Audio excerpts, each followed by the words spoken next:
News 18 Bangla news room live নিয়ে আপনাদের সঙ্গে রয়েছে আমি তমশ্রী। শুরুতেই যে খবরের দিকে নজর রাখবো, আরজি করের যে ঘটনা, সেই ঘটনা এবার আরজি করে সিবিআই তদন্তের নির্দেশ। সিবিআই তদন্তের নির্দেশ হাইকোর্টের। আরজি করে সিবিআই, আরজি করে যে তরুণী চিকিৎসককে খুন ধর্ষণের ঘটনা, সেই ঘটনায় এবার আরজি করে সিবিআই।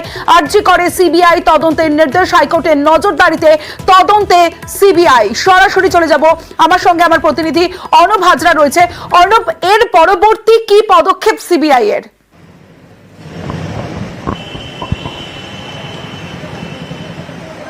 দেখো, আজকের এই মামলা শুনানির সময়তে প্রধান বিচারপতি স্পষ্টভাবে জানান যে এই ধরনের ঘটনার যারা এক্সপার্ট রয়েছেন, বিশারদ রয়েছেন, অর্থাৎ ধর্ষণ করে খুনের ঘটনা, এমনটা তো নয় যে আমাদের রাজ্যে এটা প্রথম হয়েছে, গোটা দেশে এরকম উদাহরণ আছে, কিন্তু আমাদের রাজ্যে হাসপাতালের মধ্যে যে ঘটনা ঘটেছে সেটা নজিরবিহীন। এই রেপ অ্যান্ড মার্ডার, এই বিশারদ যারা রয়েছেন অফিসার সিবিআইয়ের, তারা এ রাজ্যের বাইরে অন্য রাজ্য থাকতে পারেন, তাদেরকে সিবিআই এই তদন্তে ইনভলভ করবে, তাদেরকে নিয়ে আসবে, সামনে নিয়ে আসবে এবং এটাকে দ্রুত উন্মোচনের রহস্যভেদ করার চেষ্টা করবে।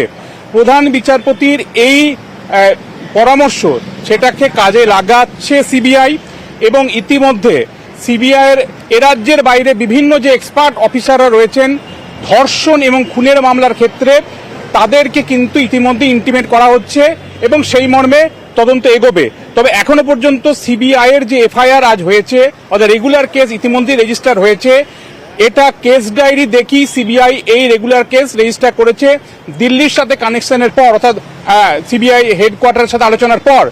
তবে একই সঙ্গে এই ধর্ষণ ও খুনের মামলার প্রমাণ করার জন্য যে দুটো সবথেকে গুরুত্বপূর্ণ জিনিস, এক হচ্ছে বায়োলজিক্যাল স্যাম্পেল আর দ্বিতীয়টা হচ্ছে প্রত্যক্ষদর্শী কারোর সাক্ষ্য।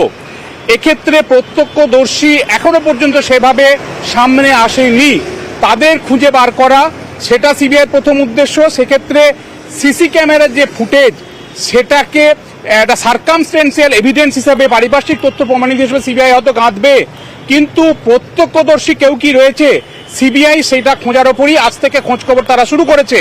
অন্যদিকে যে বায়োলজিক্যাল স্যাম্পেল, অর্থাৎ ধর্ষণ এবং খুনের ঘটনা, এই জৈবিক যে নমুনা, এই নমুনা সব থেকে বড় ভূমিকা নেয় এই ধরনের ঘটনা প্রমাণের ক্ষেত্রে। সেটার ক্ষেত্রে কি ভূমিকা হবে সিবিআইয়ের, সেটা নিয়ে আজকে দফায় দফায় তাদের আলোচনা হয়েছে এবং ইতিমধ্যেই ভিন রাজ্য থেকে অফিসাররা যেমন আসছে, আরও এক্সপার্টরা পরে আসছে, এমনটা কিন্তু সিবিআই সূত্রে ঠিক হয়েছে বলে আমরা জানতে পারছি।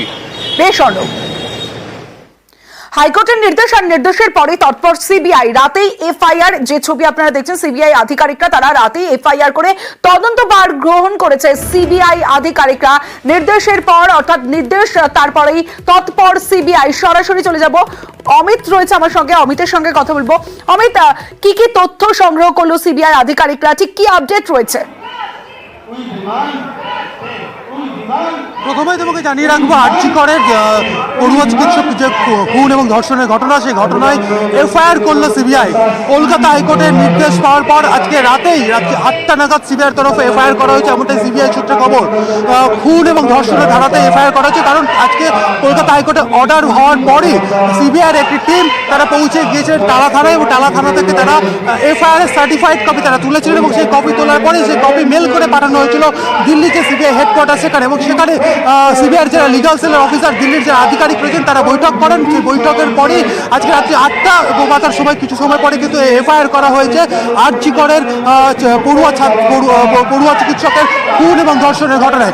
মূলত সিবিআই সূত্রে যেটা খবর, যে খুন এবং ধর্ষণের ধারাতেই এই এফআইআর করা হয়েছে এবং আগামীকাল সকালেই দিল্লি থেকে সিবিআই একটি টিম যারা কলকাতা আসছেন, সেই টিমের সঙ্গে সিবিআই নিজস্ব ফরেন্সিক টিম এবং ফরেন্সিক এক্সপার্ট এবং যারা মেডিকেল ইউনিট রয়েছে, তারা কিন্তু কলকাতায় এসে পৌঁছবেন এবং তারপরেই তদন্তের কাজ কিন্তু তারা শুরু করবেন। এবং তো জানিয়ে রাখবো, কালকে সেই টিম কলকাতায় আসার পর কলকাতায় এসে বেশ কিছুগুলো কাজ রয়েছে। সেই কাজগুলি হচ্ছে, তারা যেমন এই মুহূর্তে দেখাবো, ক্যামেরা পার্সনকে বলবো যে একবার দেখানোর জন্য যে আরজি করে যেখানে যে প্লেস অফ অকারেন্স, যেখানে হচ্ছে খুন এবং ধর্ষণের ঘটনা ঘটে, সেখানে পৌঁছে যাবে তাদের ফরেন্সিক এক্সপার্ট, তাদের সিবিআই কর্তারা। অন্যদিকে শিয়ালদা কোর্টেও সিবিআই টিম যাবে, সেখানে গিয়ে শিয়ালদা কোর্টের যেহেতু মামলা, সেক্ষেত্রে শিয়ালদা কোর্টে গিয়ে তারা অভিযুক্ত সঞ্জয় রায়কে সিবিআইয়ের হাতে হস্তান্তর যাতে করা হয় এই কারণে তারা আবেদন জানাবে, এমনটাই সিবিআই সূত্রে খবর। সেক্ষেত্রে কালকে যেমন ঘটনাস্থলে তারা আসবেন, একই সঙ্গে তারা শিয়ালদা কোর্টে গিয়ে অভিযুক্তকে তাদের হাতে তুলে দেওয়ার জন্য আবেদন করবে, এমনটাই সিবিআই সূত্রে জানা যাচ্ছে।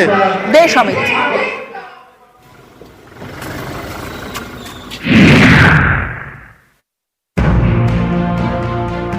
নাইট ডিউটিতে থাকা মহিলা চিকিৎসককে খুন, ধর্ষণ, আরজি করের ঘটনায় রাজ্য জুড়ে শোরগোল। এই ঘটনার তদন্তভার সিবিআই এর হাতে তুলে দিল কলকাতা হাইকোর্ট।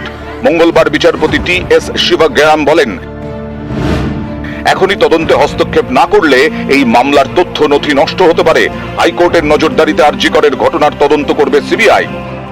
আমাদের ফার্স্ট পয়েন্ট ছিল কি আজ অবধি কোনো স্টেটমেন্টটা রেকর্ড করা হয়নি ম্যাজিস্ট্রেটের সামনে। 5 দিন ইনভেস্টিগেশন হয়ে গেছে।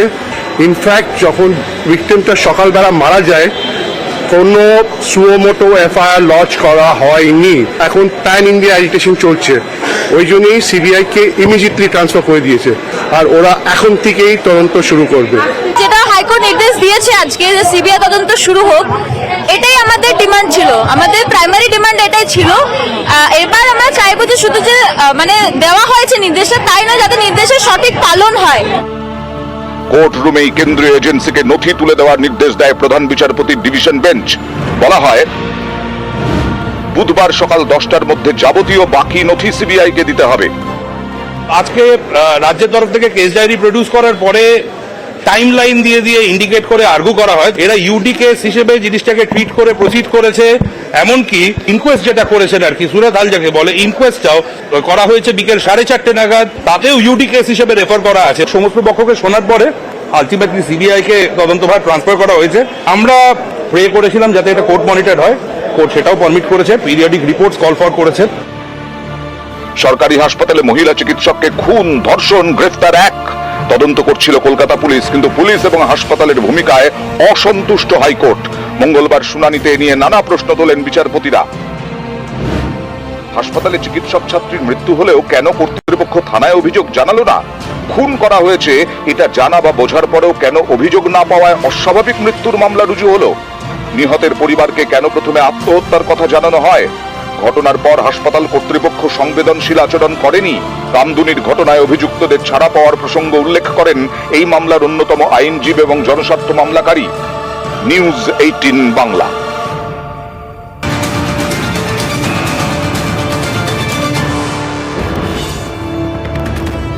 ক্যাভিয়েট দাখিল করেছেন শুভেন্দু অধিকারী। সুপ্রিম কোর্টে ক্যাভিয়েট দাখিল শুভেন্দুর। আরো একবার জানিয়ে রাখি, আরজি কর কাণ্ডে ক্যাভিয়েট দাখিল শুভেন্দুর।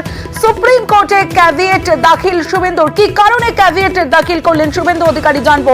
অর্ণব হাজরা রয়েছে আমার সঙ্গে। অর্ণব, দেখো, আজ বিকেল 3:30 নাগাদ কলকাতা হাইকোর্ট সিবিআই তদন্তের নির্দেশ দিয়েছে আরজি কর কাণ্ডে ধর্ষণ ও খুনের ঘটনা তদন্ত করতে, এবং আজই কেস ডায়েরি সহ যাবতীয় নথি কাল সকাল 10টার মধ্যে হস্তান্তর করার জন্য কলকাতা পুলিশকে নির্দেশও দিয়েছে কলকাতা হাইকোর্ট।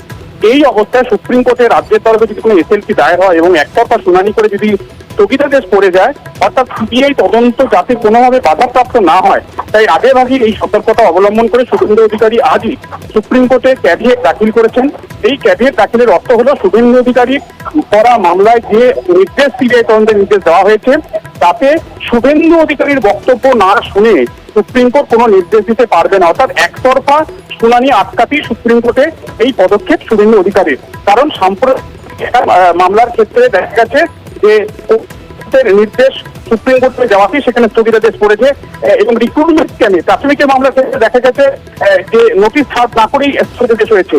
তাই সিন্দুরে মেঘ দেখেই এক্ষেত্রে বেশি সতর্কতামূলক পদক্ষেপ হিসেবে এই ক্যাভিয়েট দাখিল রাজ্যের বিরোধী দলনেতা শুভেন্দু অধিকারী, যিনি অন্যতম জনস্বার্থ মামলাকারী এই আরজি কর কাণ্ডে কলকাতা হাইকোর্টে।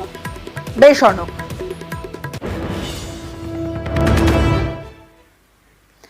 আইনের উপর আস্থা রয়েছে, তবে মেয়ে তো আর ফিরবে না। সিবিআই তদন্তকে স্বাগত জানিয়েও আক্ষেপ নিহত তরুণীর বাবার।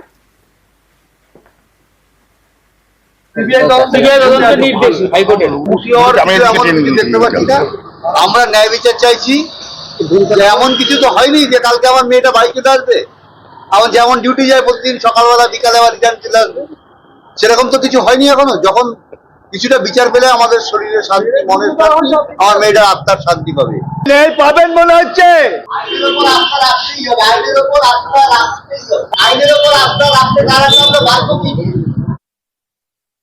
এবার প্রকৃত সত্য সামনে আসবে মত কেন্দ্রীয় স্বাস্থ্যমন্ত্রী জেপি নাড্ডার। हाई कोर्ट के द्वारा जो सीबीआई की इंक्वायरी मानी गई है उसके लिए मैं हाई कोर्ट के निर्णय का स्वागत करता हूं। पूरा विश्वास है कि सीबीआई इंक्वायरी में दूध का दूध पानी का पानी होगा, सच्चाई सामने आएगी। মুখ্যমন্ত্রীর নির্দেশে গুরুত্বপূর্ণ তদন্ত করছিল কলকাতা পুলিশ। হাইকোর্ট সিবিআই নির্দেশ দিয়েছে, এখন সিবিআই তদন্ত করবে মত তৃণমূল নেতা কুণাল ঘোষের। তরুণী চিকিৎসকের মৃত্যু হয়েছে, আমরা সবাই উদ্বিগ্ন। সেখানে মুখ্যমন্ত্রী একদিকে যেমন নিশ্চিতভাবে বলেছেন যে পুলিশের সেরা অফিসারদের দিয়ে তদন্ত করাচ্ছেন, গ্রেফতার হয়েছে, ফাস্ট ট্র্যাক কোর্টে বিচার হবে এবং ফাঁসি প্রেয়ার দেওয়া হবে। পাশাপাশি তিনি এটাও বলেছিলেন যে কারোর যদি মনে হয়, পরিবার যদি চায় সিবিআই বা অন্য কোনো এজেন্সি তদন্ত করবে, তার কোনো আপত্তি নেই। আদালত যখন দিয়েছেন তখন সিবিআই তদন্ত করবে।